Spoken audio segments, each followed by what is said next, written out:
Tonight on CTV News, we get an update on the contentious ASCSU appeal that questions the validity of the new president. Then we take a look at the Awaken, Connect, Transform Human Rights Film Festival here at CSU. This plus your CSU sports double trouble, weather, and entertainment, starting now.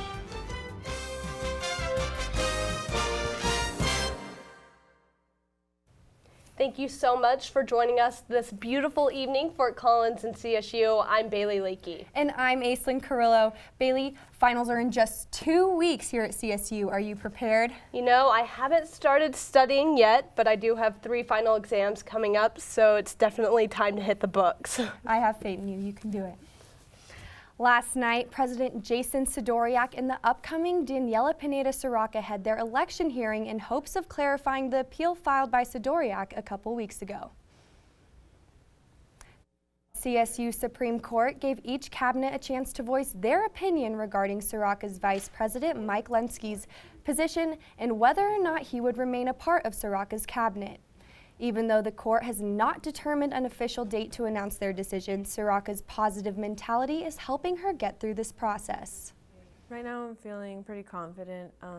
We have a lot of support behind us, and I believe that the judicial branch of ASCSU will really take into consideration all of the viewpoints and make a decision not only to set precedent, but to benefit the function of ASCSU. The world has lost possibly one of the greatest music icons of our time today. Prince, the singer, died this morning at his residence in Carver County, Minnesota, the sheriff's department there reported. This comes after the singer made headlines as his plane had to make an emergency landing due to his health a few days ago.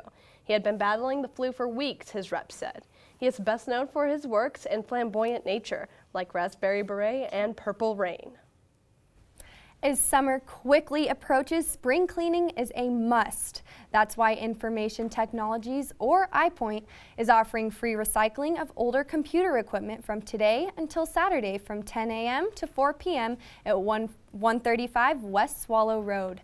They are accepting personal computer towers, laptops, servers, printers, copiers, and scanners. However, they are not accepting computer monitors. The goal is to recycle 10,000 pounds of technology. This week, the CSU Department of Communication Studies put on the first annual ACT Human Rights Film Festival. The festival brings films to Fort Collins with the purpose to awaken, connect, and transform those who attend.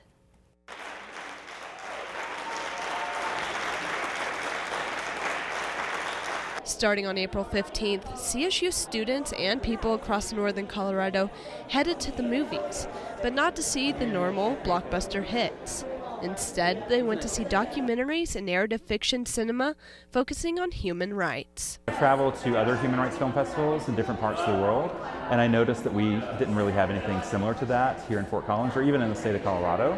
So I thought that this would be an opportunity to fill a pretty large gap in our kind of cultural life. The ACT Human Rights Film Festival presented 18 films, which range from arts as resistance to hunger, homelessness, and humanity, and were shown at the Lyric Cinema Cafe, LSC Theater, and Harmony Library.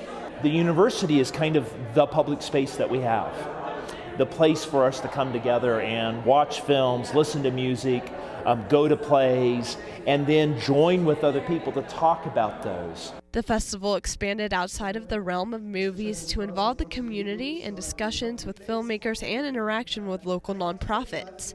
By doing so, people were allowed to be more than just audience members. Our goal is to just strengthen the education of our students, to get them excited about social and political change, to feel like they're part of the conversation, because it is their world. It's their world to hopefully make better. And these films, I think, can inspire them to see themselves in an active way, participating and contributing to change. Not simply passively receiving the messages, but doing something out in the world beyond simply viewing the films. Ultimately, the purpose of the festival was to raise awareness around the issues our world is facing daily and encourage people to engage in discussion and find ways to act. I love the name ACT Human Rights because, I mean, talking about the problems, we can do it always, you know, but how can we react? How can we act? What can we do? And what's our responsibilities as human beings? I think that's the question this festival try to answer. If you are interested in attending the festival, it's not too late. There are 2 films showing tomorrow at the LSC Theater. Sunrise, a film focusing on modern-day slavery at 4:30, and Something Better to Come, a film about hunger, homelessness, and humanity at 7:30. Tickets for the film can be purchased at www.actfilmfest.org. It's another day, another award for a CSU Ram in the family. Yusef Kamanyaka, a 1978 graduate of CSU, has won the College of Liberal Arts Alumni Award for his decades-long career in writing, including a Pulitzer Prize win. He returned today to receive the award and give a public reading of some of his famous work. Congrats, Yusef. No, it's always so inspiring to see past Ram family attend or receive such a prestigious award. My bad. Pulitzer Prize winner. He's a 1994 Pulitzer Prize winner, and they just announced those this past week, and so it's really neat to see that. I agree with you, and it's really just great to see CSU alumni go out into the real world and accomplish their goals.